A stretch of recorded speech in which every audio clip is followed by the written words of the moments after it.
Pasado alas 7 na ng umaga, tuloy-tuloy po ang pagdating ng mga pasahero sa PITX. Ang ilan sa kanila, hirap na raw makakuha ng ticket. At live mula sa PITX may unang balita, si Bam Alegre. Bam, kumusta na ang sitwasyon ngayon dyan? Maris, good morning. Narito tayo ngayon sa second floor ng PITX dito sa may ticketing booth area. Makikita ninyo, ganito kahaba yung pila dito sa may ticket booth number 2. Mga nagbabakasakali na makabiyahe pa uwi bago ang Pasko.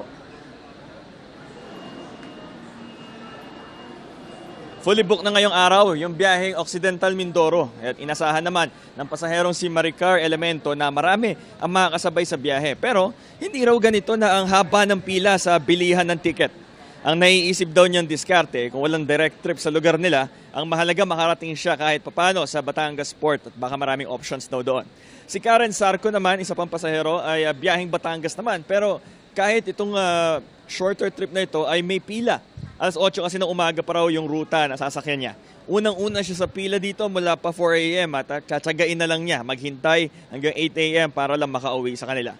Sa ibang mga biyahe, ngayong umaga, hindi pa bukas ang pila para sa biyaheng Naga. Ang biyaheng Lucena, Quezon naman, hindi pa fully booked pero chance passenger lang yung mapagbibigyan yung mga walk-in lang, ika nga. Dahil depende ito sa dating ng mga bus. Bilang bahagi ng Oplan Pasko, mas marami sa karaniwan ang nakadeploy ng mga pulis, nagbabantay sa seguridad ng terminal lalo at wala pang 5 oras, lampas 10,000 na ang foot traffic ng mga biyahero dito sa PITX. Inaasahang mas dadami pa ang bilang na ito habang mas marami pang pasahero ang naghahabol makarating sa kanilang mga lugar dahil malapit na ang Noche Buena. Pakinggan natin ang pahayag ng mga nakapanayam nating mga pasahero. Kanina medyo madali lang naman, galing kasi akong papuntang PITX. Galing kasi akong Quezon City. So okay naman dito. Hindi ko lang din in-expect na sabagay, beer season kasi pero sobrang unexpected lang na sobrang ganito pala. So dapat pala nagpa-book na lang ahead of time pa lang sana. Kanina pa ako 4 a.m. nagpila. Ano daw po sabi? Kailan daw po magbubukas? Alas 8 pa daw po eh. Pero ba't ang aga niyo pumila?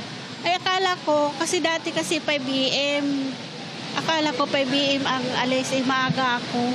Yun pala, binago.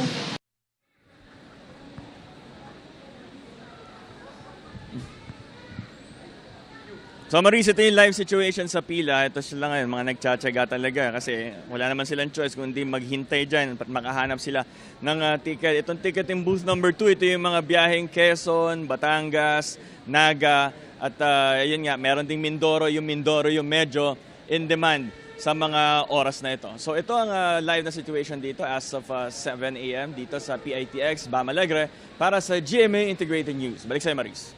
Maraming salamat, Bam Alegre. Gusto mo bang mauna sa mga balita?